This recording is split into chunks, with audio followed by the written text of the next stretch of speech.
Continuar, ¿verdad? Con esto yo tengo que hacer esta aclaración. Dios no quiere religiones, porque Dios no es religioso. Amén.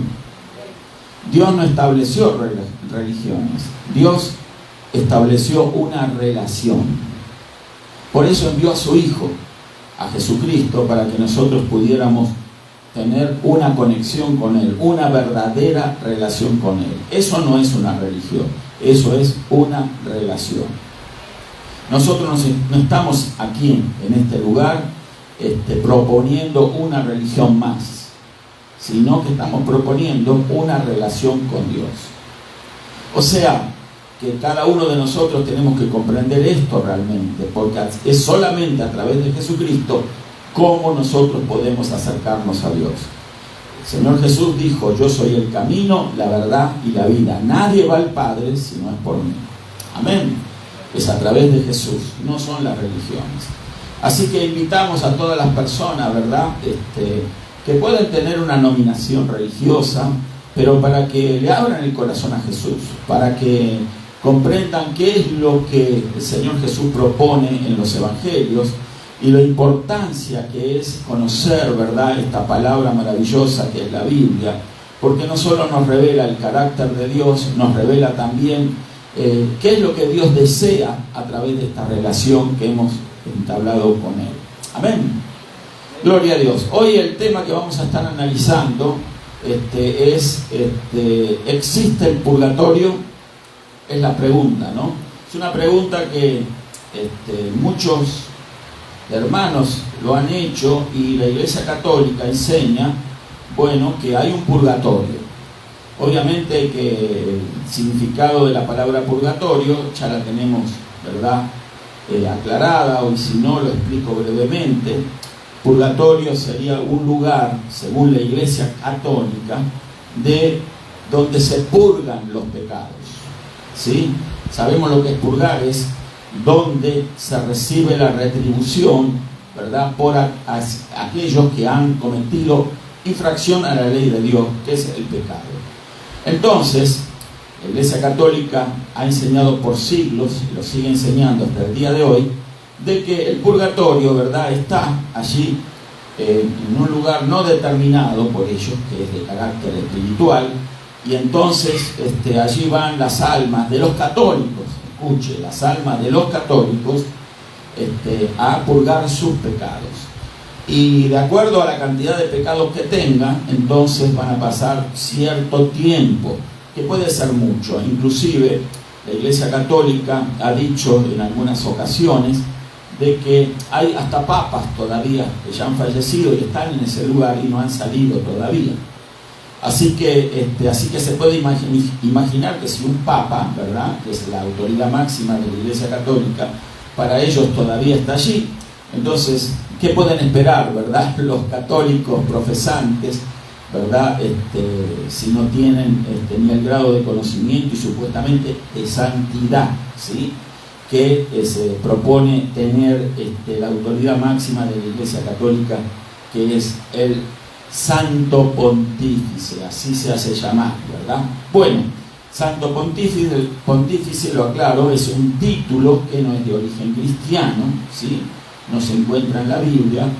El Santo Pontífice era la autoridad máxima de la religión pagana en el Imperio Romano. Había una religión que tenía muchísimos dioses. Entonces, en Roma, antes de que el cristianismo llegara allí a la ciudad de Roma, capital del Imperio Romano, entonces la religión pagana tenía un hombre, ¿verdad?, que lo representaba a Dios aquí en la tierra, y él era el Santo Pontífice, título que luego el Papa, ¿sí?, ya la religión católica, supuestamente cristiana, adopta. Y no solamente adopta ese título el Papa, sino que adopta otras costumbres paganas que imperaban en esa Roma imperial. Por ejemplo, el cardenalato. ¿Sabe de qué hablamos? De los cardenales. Hay un grupo de personas llamadas cardenales que usualmente se visten de rojo, y entonces usted los habrá visto obviamente por documentales, etcétera. Bueno, eso no tiene nada que ver con el cristianismo, ¿sí? Viene de allí, de la Roma imperial, de esa religión pagana. Bueno, y así como esto que estoy explicando, hay muchas doctrinas, enseñanzas y creencias que tienen, ¿verdad?, los profesantes católicos, porque sus autoridades les enseñan esas cosas. Vamos a explicar un poquito acerca de este supuesto lugar donde se purgan pecados, llamado por ellos el purgatorio. En primer lugar, vamos a decir que no habla la Biblia de un lugar donde uno puede ir para ser purificado de su pecado. ¿Sí? Todos los hombres somos pecadores. Entonces la Biblia dice que la paga del pecado es muerte. ¿Sí? Y entonces todos van a dar cuenta de sus pecados. Pero la Biblia no dice que hay un lugar donde se va a purgar los pecados y de ese lugar se va a salir para luego entrar al cielo, porque eso es lo que la Iglesia Católica Apostólica Romana propone, que una vez que ese católico ya purgó todos sus pecados, entonces tiene entrada libre al cielo. Ahora, haciendo un poquito de historia, y yo también quiero que usted animarle, si usted tiene una pregunta, no me va a interrumpir levantando la mano y haciendo la pregunta. Amén. Así que no se haga problema. Si usted tiene una duda, hágala, no se quede con esa duda. Amén. Entonces, haciendo historia, esta enseñanza no es una enseñanza apostólica. O sea, no es una enseñanza que viene de la Biblia. No la han propuesto los apóstoles, mucho menos el Señor Jesús. Y tampoco, ¿verdad?, en ningún lugar de la Escritura se menciona este lugar de corrección y de castigo llamado purgatorio. Entonces la Biblia es bien clara, ¿verdad?, diciéndonos de qué manera nosotros somos liberados del pecado. Juan capítulo 3, el verso 18 nos dice que el que cree en Él, haciendo referencia a Jesucristo, no se pierde. Amén. Se pierde significa que no se pierde eternamente. La salvación que Dios nos da no es una salvación por unas pocas horas o unos pocos días, sino una salvación eterna. Amén. Dice la Escritura que el que en Él cree no se pierde. Esto no solamente lo dice la Escritura, lo dicen los Evangelios, es palabra del Señor Jesús. Amén. Usted lo puede leer en Juan capítulo 3, verso 18. Pero el que no cree, dice, ya ha sido condenado por no creer en el unigénito Hijo de Dios. Otras versiones tienen algunas diferencias en las palabras, ¿sí? Yo tengo otra versión aquí también escrita, dice, por no creerle al Hijo único de Dios. El Hijo único de Dios es Jesucristo. Es el Verbo de Dios. Es Dios hecho carne. Para eso el Padre lo envió al Hijo.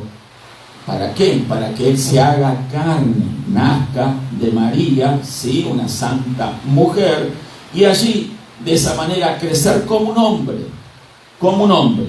Y ahí encontramos que hay una dualidad de personas,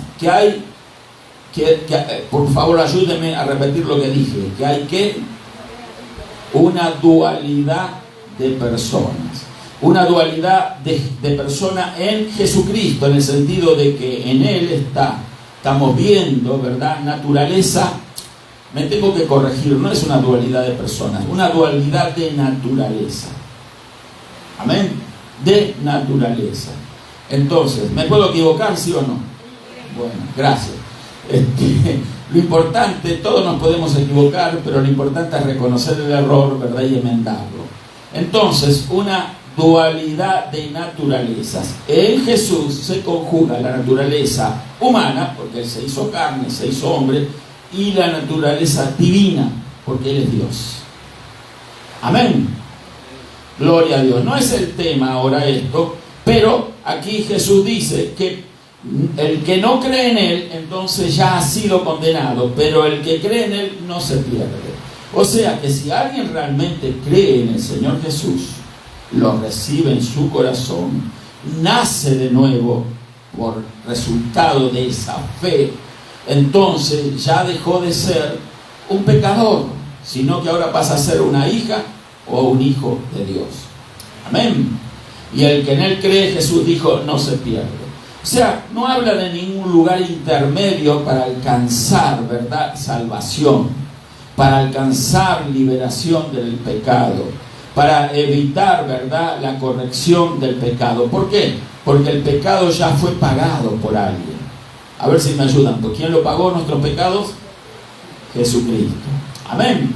Entonces, es importante tener esto claramente, ¿verdad? La Biblia también nos dice que en Juan capítulo 3, verso 36, voy a leer algunos versículos y me van a ayudar, por favor, a ver quienes buscan rápido en su Biblia. Acá tenemos gente, pero muy efectiva, ¿verdad? Gloria a Dios con la Biblia. Juan capítulo 3, verso 36, Apocalipsis 20, 15, escoja uno, ¿sí? Y luego le voy a pedir por favor que me ayude a leerlo. Y Lucas capítulo 16, verso 19 al 31. Y vamos a ir a detenernos unos segundos más.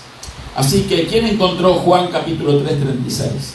Por favor, con voz alta. El que cree en el Hijo tiene vida eterna, pero el que rehúsa creer en el Hijo no verá la vida, sino que la ira de Dios está sobre él. Amén. El que no cree o rehúsa o rechaza, ¿verdad?, creer en Jesús, no verá la vida eterna, no tendrá vida eterna. Entonces, ahí hay dos posibilidades nada más: creer y ser salvo, o rechazarlo y ser condenado. Amén. No está la posibilidad intermedia de decir, bueno, no creo, pero bueno, me muero y luego voy a purgar ese pecado de incredulidad en el purgatorio o en un supuesto purgatorio, como dice la Iglesia Católica. No existe eso. Es clara. Solo dos posibilidades. ¿Qué dice Apocalipsis 20:15?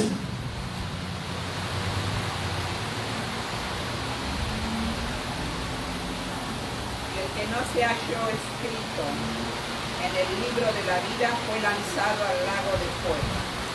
El que no se halló escrito en el libro de la vida. ¿A dónde fue lanzado? Lago de fuego. No fue lanzado a ningún purgatorio. El lago de fuego es el lugar, el destino final de Satanás, sus ángeles, ángeles caídos, y sus seguidores. Los incrédulos van al infierno. Amén. ¿Por qué? Porque el que no cree en Cristo se hace enemigo de Dios, le da la espalda a Dios, y ese es el destino final de todos los incrédulos, el lago de fuego, que en otras palabras es el infierno, del latín inferno, ¿sí? De allí van a parar todos los incrédulos y todos los que no se han arrepentido de sus pecados y han recibido a Cristo en su corazón. Ese es el destino que nos muestra la Biblia que van. No es un lugar de purga donde se van a purgar los pecados, es un lugar de condenación eterna. Amén. Y vamos a leer entonces Lucas capítulo 16, a ver quién me ayuda, el verso 19 al 31. Gloria a Dios. Lucas 16.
Amén. Hasta ahí. Gracias, David. Gloria a Dios. Entonces, hemos leído el famoso pasaje, ¿verdad?, del rico y Lázaro. No voy a explicar en detalles esto que el Señor Jesús, pero es algo que conocía obviamente el Señor Jesús de primera mano, que nos muestra el destino eterno de aquellos que les toca partir de este mundo. Acá habla del Hades, ¿sí? Está hablando de un lugar de tormento y está hablando del seno de Abraham, que no voy a explicar en detalle todo, ya hemos dado ese estudio con anterioridad, pero la importancia de esto es que este Hades tampoco es un purgatorio, ¿sí? Fíjese el verso 26, que es el último verso que hemos leído, dice: además de esto, una gran cima con S, no es una cima de una montaña que se escribe con C, ¿sí?, sino es una cima, que es una profundidad, ¿sí?, es una gran profundidad, sin fondo, dice, está puesta entre nosotros y vosotros, de manera que los que quisieren pasar de aquí a vosotros no pueden, ni de allá pasar acá. O sea, allí veía Lázaro, ¿sí?, el mendigo, al rico, ¿verdad?, que estaba en el tormento. Y también el rico tenía la posibilidad de verlo a Lázaro. Inclusive se había establecido un diálogo entre el rico, que clamaba a Abraham para que se refrescase su lengua, ¿verdad?, con un poco de agua, porque estaba atormentado en ese lugar, en esa llama. Pero se le aclara aquí, dice: Abraham le dijo que hay una cima puesta entre nosotros y vosotros. No se puede pasar de aquí para allá, ni de allá tampoco volver para acá. O sea, una vez que se terminaron los días de una persona aquí sobre la tierra, va a tener que enfrentar esta situación, a un lado o el otro. Amén. Seno de Abraham o el lugar de tormento del Hades, ¿sí?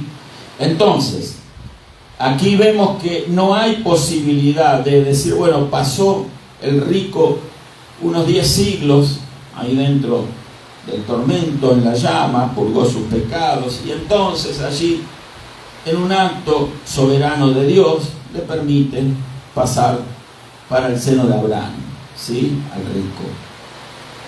Entonces no existe esa posibilidad, no es bíblica.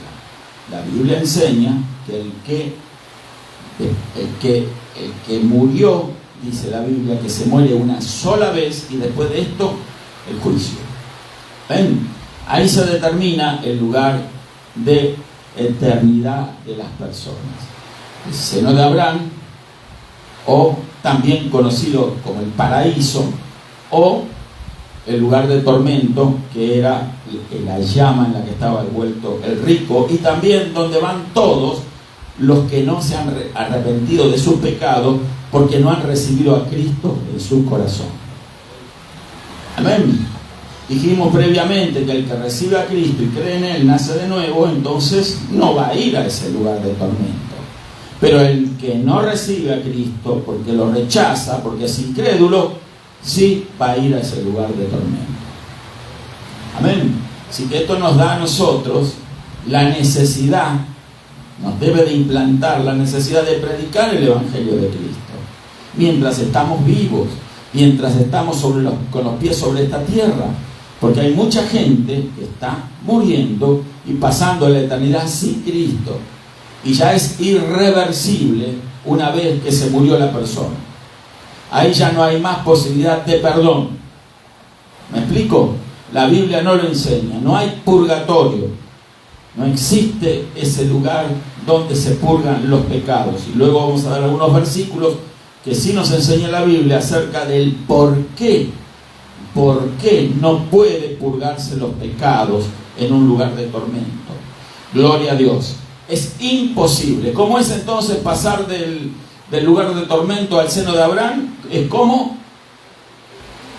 ¿Cómo es? Es imposible. Repetimos, ¿cómo fuerte? Imposible. predique a su familia, predique a su esposa, a su esposo que no cree todavía, predique a sus hijos, predique a sus padres si no creen, predique a sus vecinos, predique a su familiar. No se quede con un saludito de cumpleaños y ya todo bonito y ya todo bien. Es un alma que si no tiene a Cristo en el corazón va a ir un día a parar en el infierno si no se arrepiente antes, ¿sí? Nosotros tenemos que predicar a los seres queridos y a cuantos se nos crucen por el camino, mostrarle el camino de salvación, que Jesucristo es el único camino de salvación. Amén. Gloria a Dios. Así que esto es muy importante para la iglesia, para todos nosotros. Quizás hay hermanos que están escuchando esto.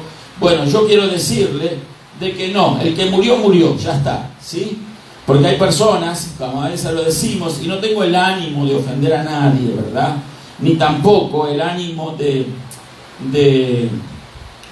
sentir algún tipo de alegría alguna, sino una inmensa pena cuando vemos que alguien muere, ¿verdad?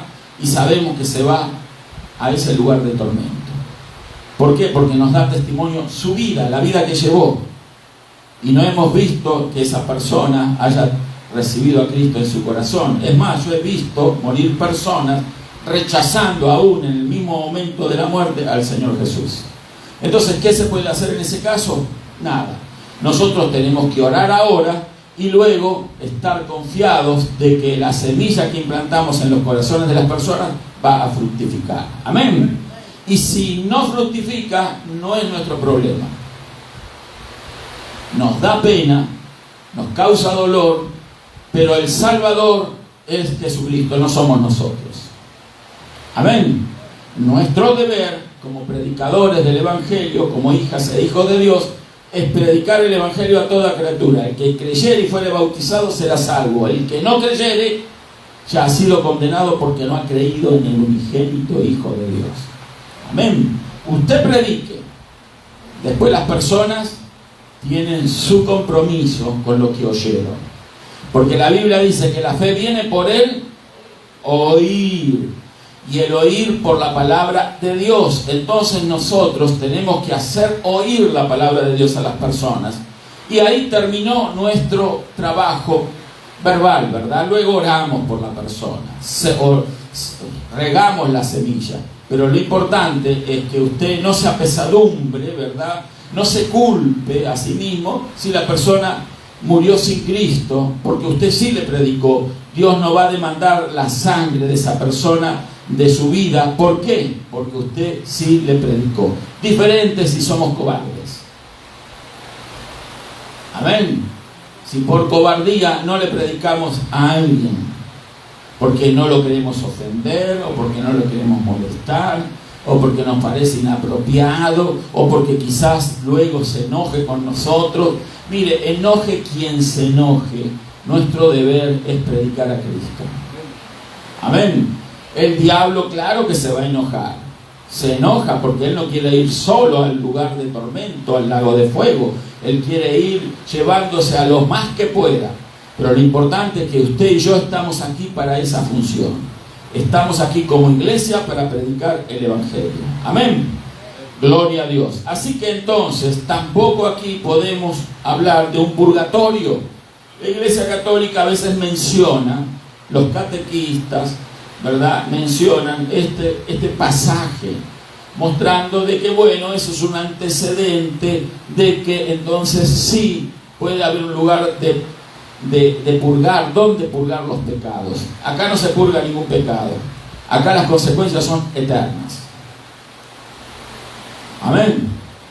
El que creyere y fuere bautizado será salvo. Eso lo dijo Jesús. El que no creyere ya ha sido condenado, porque no ha creído en el unigénito Hijo de Dios. O sea, creer y bautizarse. Eso es lo que la Biblia enseña. Y predicar el Evangelio a toda criatura, enseñó el Señor. A sus discípulos, a todos nosotros. ¿Sí? Entonces, nosotros tenemos que predicar el Evangelio a toda criatura. Gloria a Dios. Miramos esto, entonces, y nos damos cuenta de que el que recibe a Cristo y se provoca ese nuevo nacimiento, entonces va a experimentar un cambio. Amén. Un cambio. ¿Cambio de qué, pastor? Un cambio de naturaleza. De naturaleza. Antes de recibir a Cristo, nosotros teníamos una naturaleza pecadora, una naturaleza dañina, mala. Unos más, otros menos. Pero en definitiva, muchos de nosotros no creíamos en Dios, ¿sí? Entonces, llegó el momento en que un día la gracia de Dios llegó a nuestras vidas, recibimos a Cristo y cambiamos. ¿Qué cambiamos? ¿De ideas? No. O no solamente de ideas. ¿Qué cambiamos? ¿De pensamientos? No solamente. ¿Cambiamos de religión? No, como dije previamente. ¿Qué es lo que cambiamos? ¿Cambié de zapato? No. No cambiemos de zapato. Lo que cambió es nuestra naturaleza. Ahora ya no tenemos esa naturaleza caída, ¿verdad?, gobernando sobre nuestra vida, sino que ahora tenemos la naturaleza misma de Cristo Jesús. Esto la Iglesia Católica no lo conoce porque no se lo enseñan. Amén.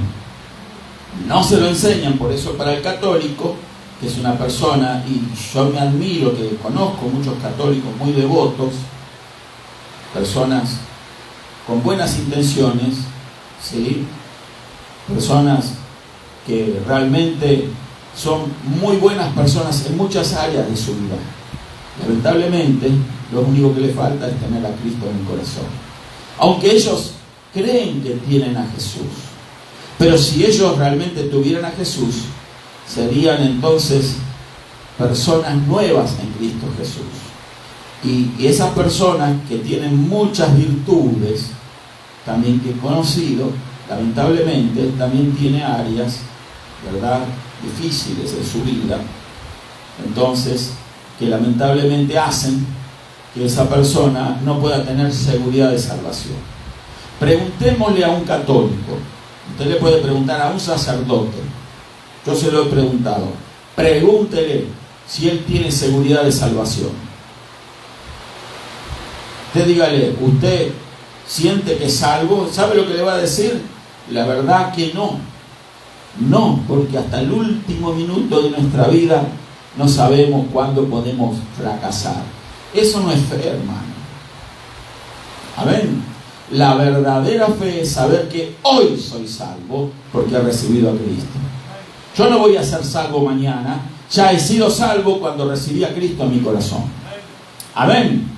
Y obviamente que eso tiene que estar confirmado con un cambio de vida.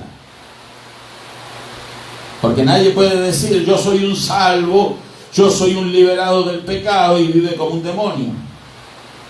¿Me explico? Porque también, lamentablemente, existen esos casos. Personas que se llenan la boca y conocen la Biblia, como Satanás que conoce la Biblia de memoria, ¿verdad? Y se le citan a uno la Biblia, y uno se admira, ¿verdad? ¿Qué memoria tiene esta persona? ¿Verdad? Pero la palabra está en su mente, está en su boca, pero no está en su corazón, porque no la viven. Amén. Vivamos nosotros la palabra. Quizás nos falten a nosotros recursos para hablar, quizás nos falte elocuencia, quizás nos falte, ¿verdad?, muchas cosas para convencer a las personas, pero recuerde usted que usted tiene a su lado al Espíritu Santo de Dios y Él le va a enseñar todas las cosas. Él lo va a guiar, Él va a poner palabras en su mente, en su corazón, en su boca, para hablar y tocar los corazones de los incrédulos. Amén.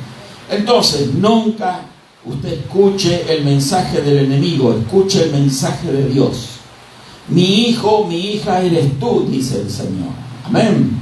El diablo le va a hacer dudar de eso, como dudan los católicos, creyendo de que, bueno, algún día serán salvos después que paguen y purguen sus pecados en el purgatorio.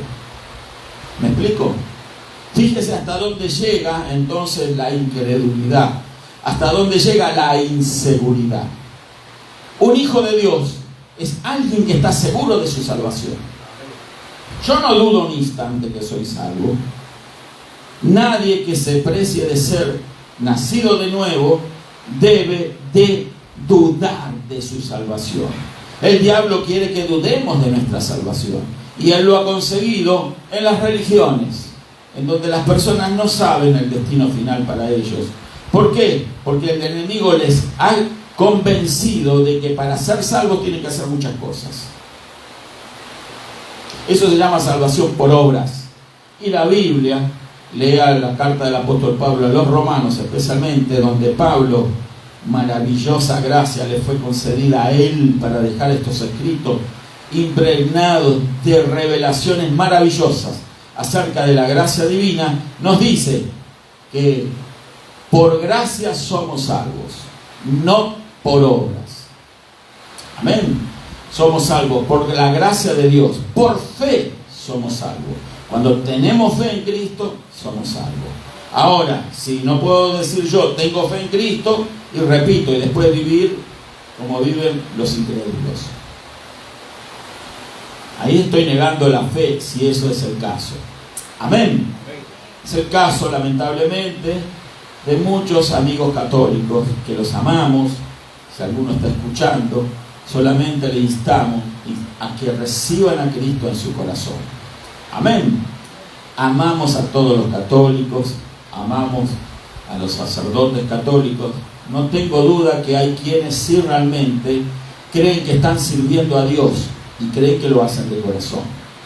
Mujeres consagradas, ¿verdad?, como monjas, allí encerradas en monasterios, en claustros, en donde allí se dedican supuestamente una vida consagrada y dedicada a Dios, y creen que de esa manera van a evitar el pecado del mundo, metiéndose en un lugar, en un convento, y eso es desconocer lo que es realmente la naturaleza caída del hombre. Amén. ¿Por qué?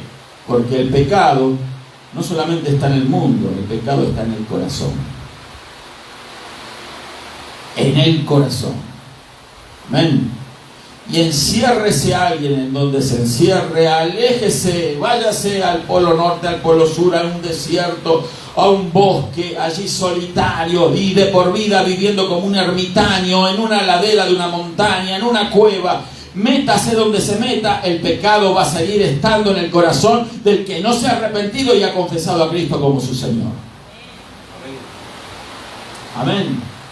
Esto es importante, hermanos, que nosotros lo sepamos.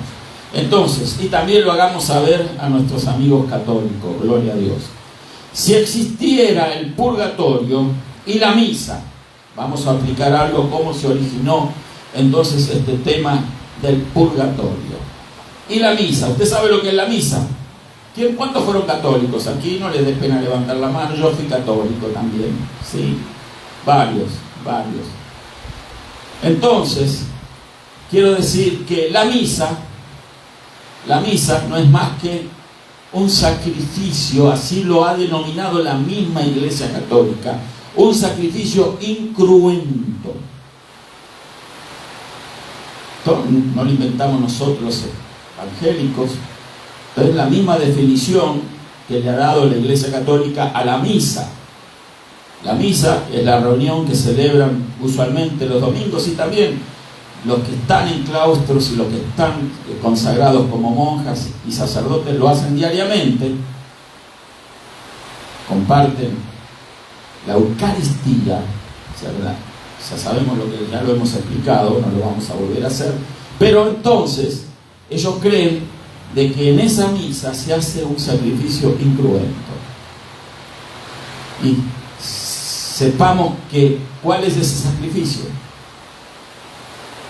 Ellos creen que nuevamente Cristo es sacrificado en el altar, pero de manera incruenta. Incruenta quiere decir que no se derrama sangre. Jesús en la cruz murió derramando su sangre, su vida, hasta la última gota. Amén.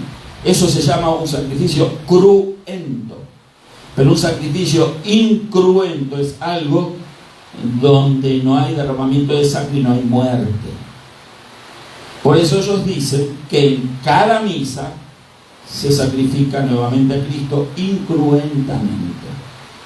Muchos católicos no conocen estos detallitos porque nunca se han ocupado ellos ni de investigar lo que esas cosas significan, ni lo que hacen, porque ellos han recibido eso como una costumbre, como parte de su cultura, porque lo recibieron de sus abuelitos, de sus padres, y porque crecieron en ese ambiente, acostumbrados a ir a esas misas, como me pasó a mí, que a la edad de 9 años, yendo a las misas, porque tenía que tomar mi primera comunión, ya lo he explicado aquí, entonces tenía que soportar esas misas, que no eran en el idioma que yo hablaba, que era el español, sino que era en latín, hermano, latín.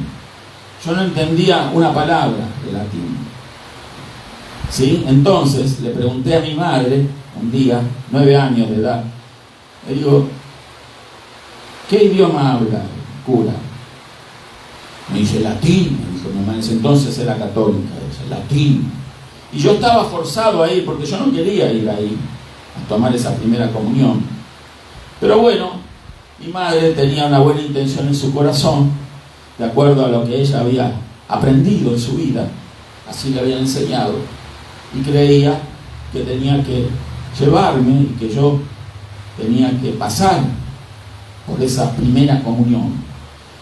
Había estudiado el catecismo, ¿sí? Entonces mi madre me dice latín, como si fuera una. Le digo, ¿tú entiendes algo de eso? No, me dice. Entonces, si tú no entiendes nada, yo no entiendo nada, ¿qué estamos haciendo acá? Le digo, ¿qué estamos haciendo acá? Perdiendo el tiempo. Yo no soportaba estar ahí. 9 años de edad. Tomé la primera comunión, porque era el deseo intenso de mi madre. Y cuando salimos de aquella iglesia ese día, yo con mi rosario en la mano, viste, yo que van con rosario, vestido de primera comunión, le dije, bueno mamá, ya te di el gusto. Esta es la última vez que yo piso una iglesia católica. No esperes que yo vuelva acá, nunca más. Ya hice lo que tú querías que yo hiciera. 9 años de edad. ¿Pero por qué? Me dice. Ahora estás participando de la Eucaristía. ¿Sí? Le digo, no, yo no entiendo mucho, pero esto no me gusta. Y créame, hermano, que hasta el día de hoy, yo tengo 69 años de edad, voy para los 70, nunca, pero nunca pisé una iglesia católica. Por afuerita.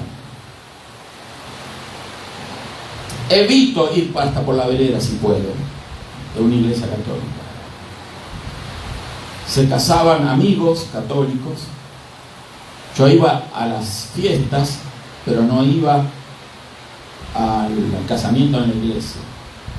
Los saludaba, llevaba mi regalo, iba a la fiesta, le deseaba lo que hay que desear en esas ocasiones, pero yo no pisaba una iglesia católica. Ni pisaré una iglesia católica. Ni pisaré una iglesia católica, a menos que me arrastren hasta ahí. ¿Sí? Va a tener que ser a la fuerza. Así que, qué importantes son las convicciones. Claro que yo no creía, no tenía una fe en nada, ni en nadie, porque después ya hasta me confesaba ateo. Fui creciendo y a la edad de 23 años conocí al Señor Jesús. Gloria a Dios. Pero nunca pisé una iglesia católica. El tema es, no importa si alguien pisó, fue monaguillo, estudió de cura. He tenido el privilegio de hablar con personas que estuvieron en el seminario católico para ser curas, y he tenido el privilegio de hablarles la palabra y se convirtieron al Evangelio. Se dieron cuenta del error garrafal que iban a tomar en sus vidas metiéndose a esa religión. Pero bueno, el tema es que si existiera el purgatorio y la misa ayudara a la gente a salir de él, los ricos tendrían gran ventaja al poder pagar misas para cortar su sufrimiento. Usted sabe que las misas no son gratis. La gente católica es invitada en cada aniversario del fallecimiento de su ser querido a celebrar una misa en honor al abuelito, al padre, a la abuelita, al hijo, etc. Celebrar una misa. Entonces en ese día el sacerdote celebra una misa, ¿verdad?, en honor a esa persona, ¿verdad? Va la familia nada más y los invitados que se lleguen a ese lugar. Entonces el sacerdote hace todo lo que hace allí, su ritual en el altar, hace más de 300 genuflexiones y señas con las manos, los famosos ¿quién me ayuda? ¿Cómo? Persignación. Gracias, mi hermano. Gracias a Dios me estoy olvidando de todas esas cosas. Pero entonces las personas allí, sin entender lo que hace, caminan alrededor del altar, bla bla bla, o reza por el alma del que está en el purgatorio, ¿sí? Porque se supone que cada vez que la familia paga una misa, va a ser unos días menos de castigo ahí. Ese es el propósito de la misa, por el muerto. Se va a cortar la estadía en ese hotel. Perdonen la ironía, ¿verdad? Pero como que... Y de eso, así se originó esta doctrina dentro de la Iglesia Católica. Un papa en Roma que quería construir, ¿verdad?, la gran catedral a San Pedro en el Vaticano, ¿sí? Usted sabe, el Vaticano es la capital de la religión católica apostólica romana, en Roma, en Italia. Entonces, el Vaticano es una nación dentro de otra nación, tiene sus propias leyes, es muy pequeñito. Gracias a Dios nunca fui, tampoco pretendo ir algún día. Entonces, pero he visto documentales, aparte he hecho estudios acerca de la religión católica y he visto fotos del interior de la Catedral de San Pedro. Hay un altar mayor, le llaman. Un altar mayor. Hay dos columnas impresionantes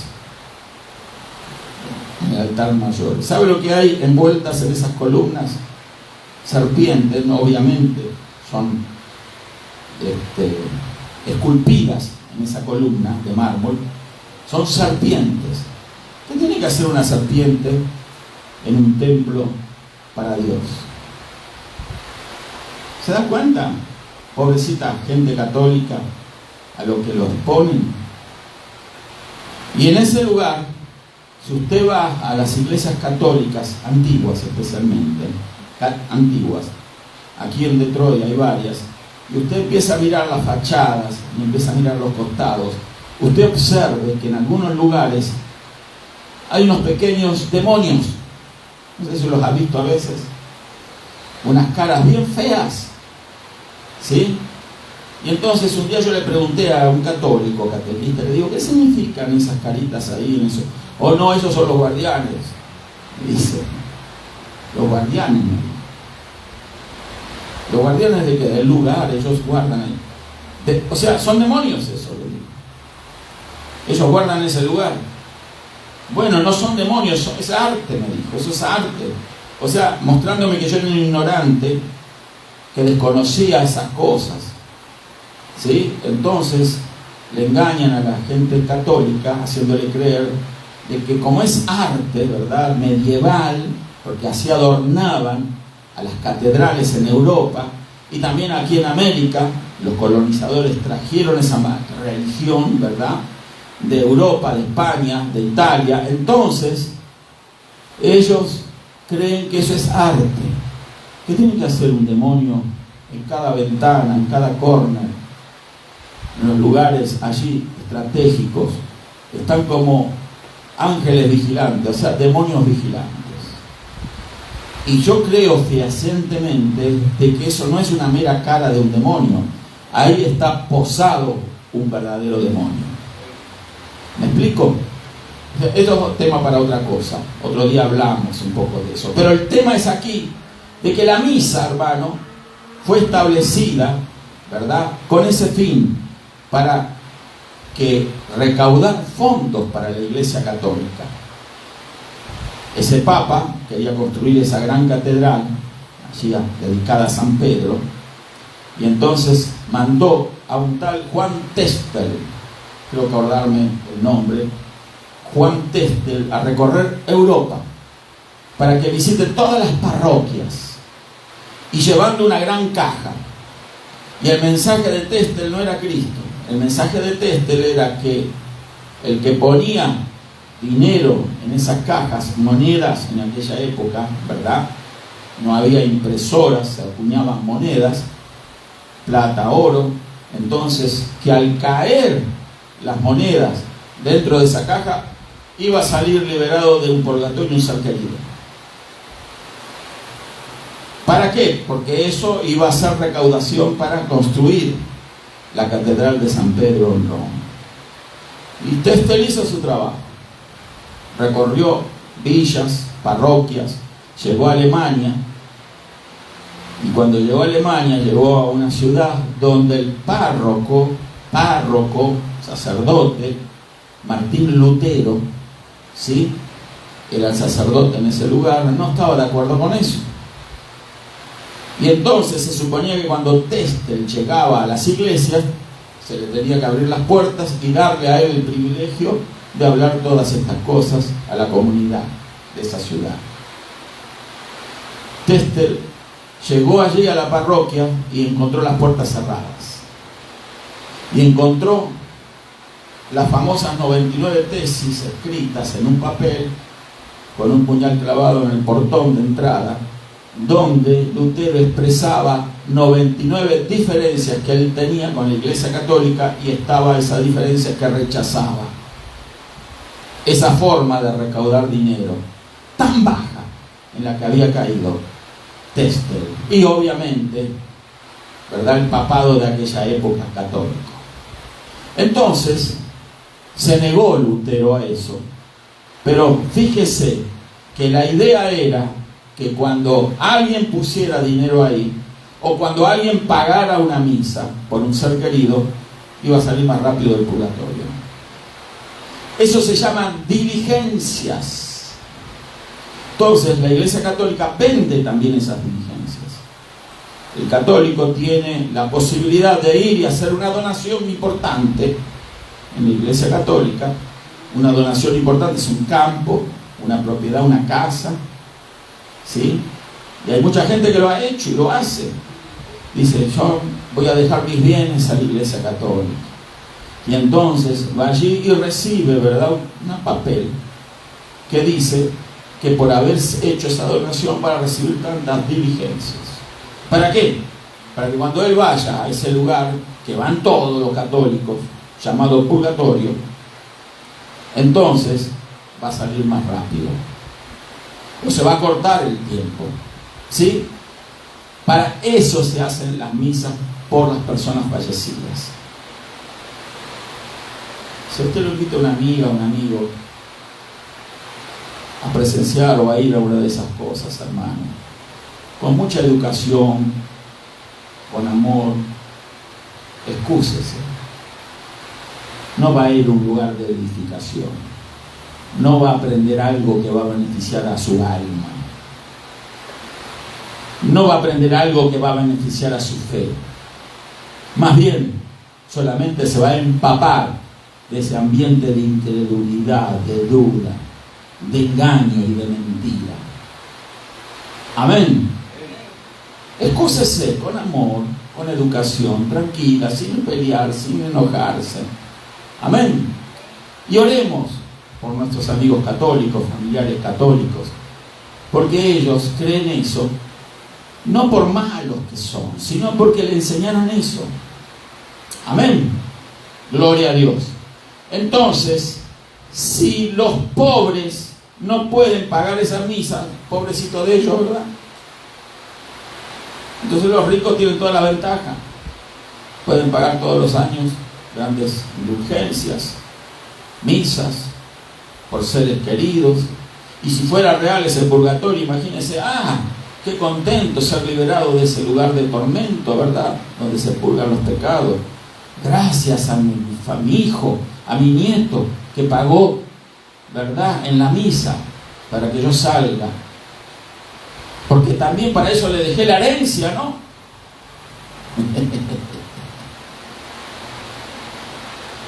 Y él cree que ya están pagos los pecados que cometió en su vida. Él cree que ya ha sido liberado de esa responsabilidad.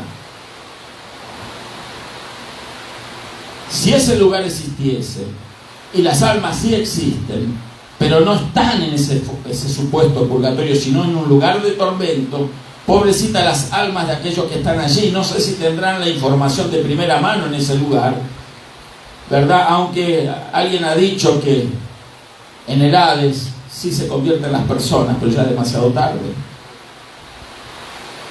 Volviendo a la historia del rico y Lázaro, el rico quería que lo enviara a Lázaro, a Abraham, para que le predique a la familia de él, para que no vengan sus hermanos a ese lugar de tormento. Ahora se había hecho un evangelista, un intercesor en medio de la llama. Quiere decir que hay una noción, ¿verdad?, en ese lugar. Se sabe que de ahí ya no se sale. Pero en el caso de que fuera cierto lo que la Iglesia, quiero que se comprenda esto, que fuera cierto lo que la Iglesia Católica propone, entonces imagínense el que sale de ahí, bueno, gracias al dinero de mi familia, a los recursos, entonces yo puedo salir de este lugar. Mentira del diablo. La salvación no se compra, ni con dinero, ni con obras, ni con buenas intenciones.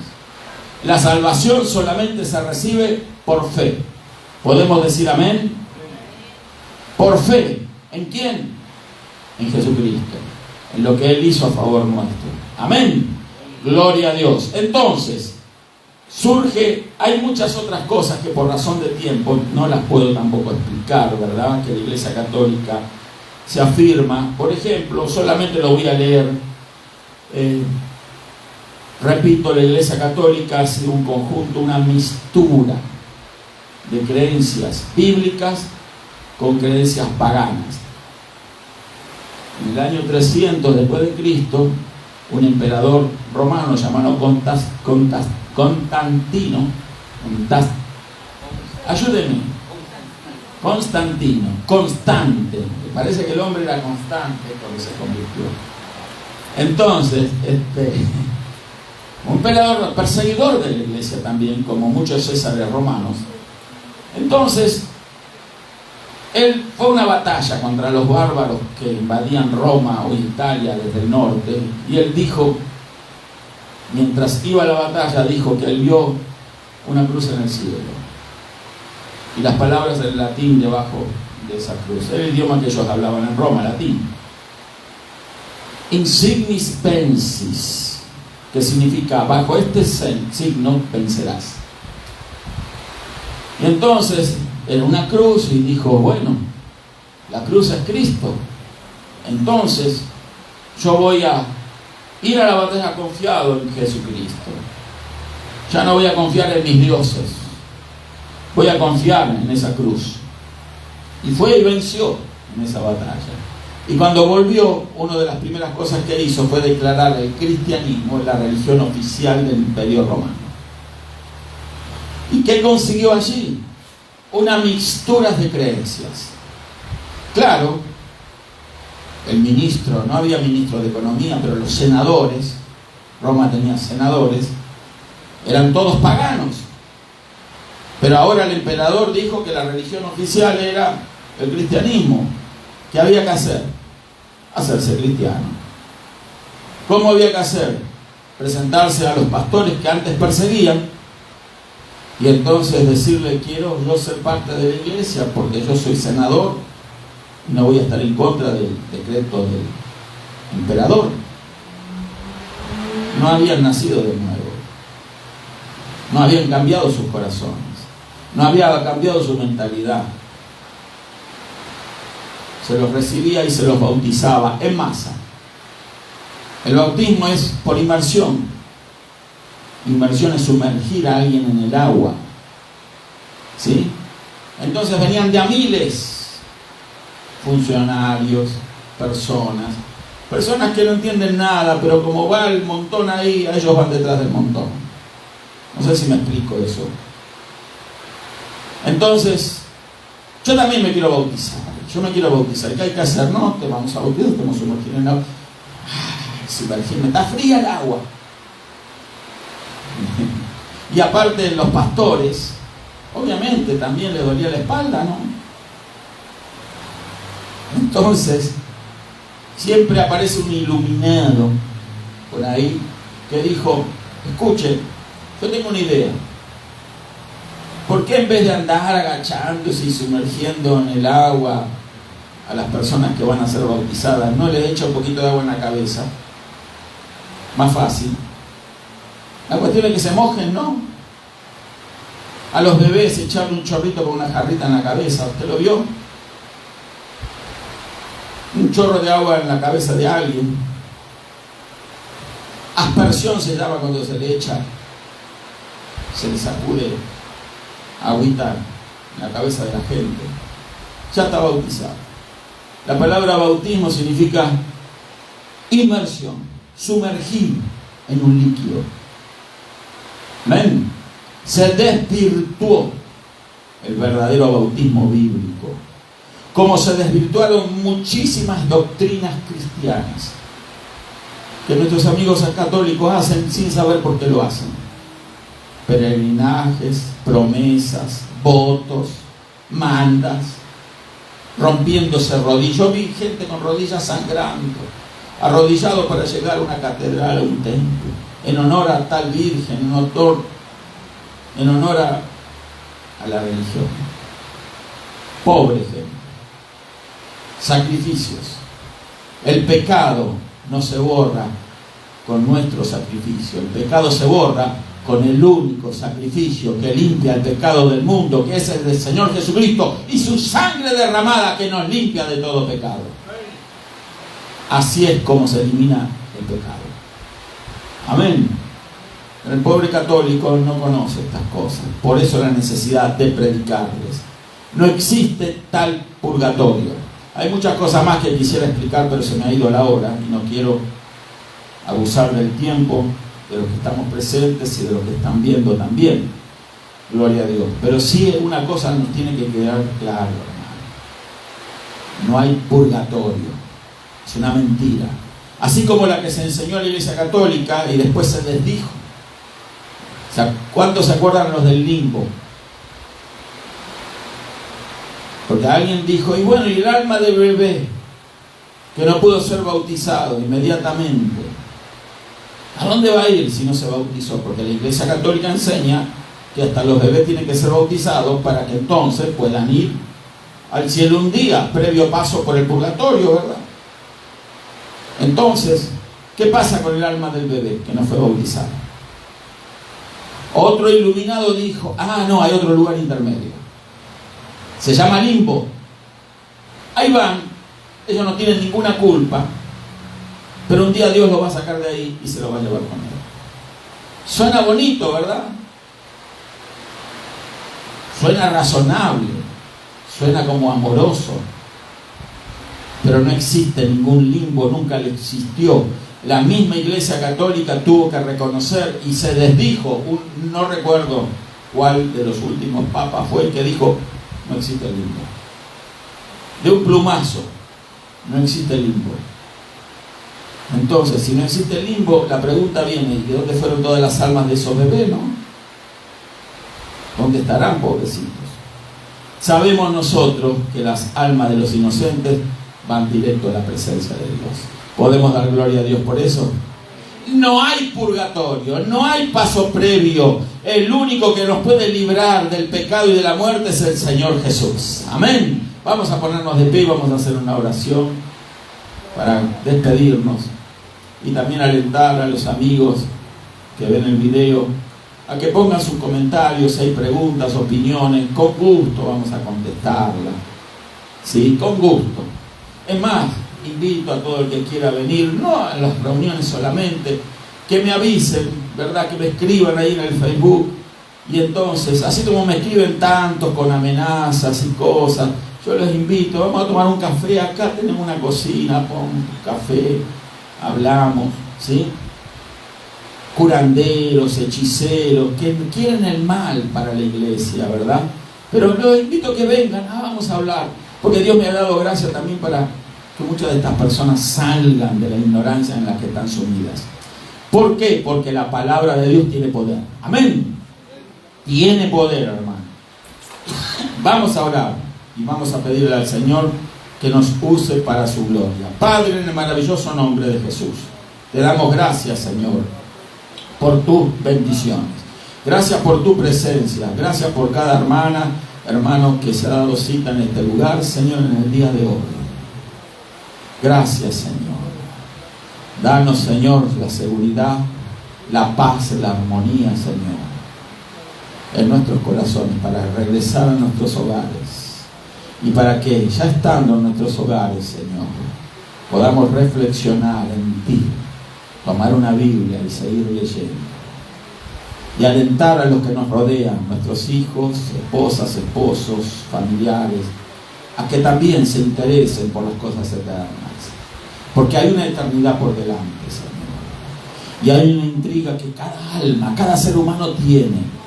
¿A dónde van a ir cuando les toque partir de este mundo? ¿A dónde?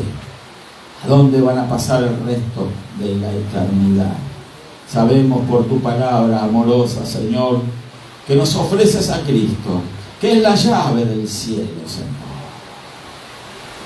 No solo nos hace ciudadanos del cielo, sino también, Señor, ciudadanos del cielo ahora en vida, para que podamos empezar a disfrutar de los beneficios que tú le das a tu pueblo, a tus hijos. Porque tú das, Señor, más de lo que nosotros pensamos o necesitamos, Señor. Tú eres generoso, Señor, amoroso, y tú resuelves nuestras luchas, nuestros problemas, nuestras situaciones, como lo has hecho con cada petición que hemos orado en esta hora, Señor. Hemos puesto todo esto en tus manos, creyendo que tú lo haces, Señor. Confiamos solo en tu palabra, en el Señor Jesús, Señor. Porque, Señor, tu palabra, Señor, es la palabra de vida. Y, Señor, esa palabra, Señor, está ahora en nuestros corazones. Ahora ha sido implantada en nuestro espíritu para traernos seguridad, para traernos paz, para que descansemos. Aquella persona que no puede dormir por las noches, Señor. Aquella persona que sufre de migrañas, aquella persona que sufre ese insomnio, aquella persona que sufre ese dolor en el cuerpo, lo declaramos liberado en el nombre de Jesús. Gracias te damos, Señor, porque la ley del Espíritu de vida en Cristo Jesús nos ha librado de la ley del pecado y de la muerte, Señor. Gracias, Señor, por tu amor y tu misericordia. Nos vamos de este lugar, no de tu presencia. Tú vas con nosotros. En el nombre de Jesús, amén y amén. Bendiciones, queridos hermanos.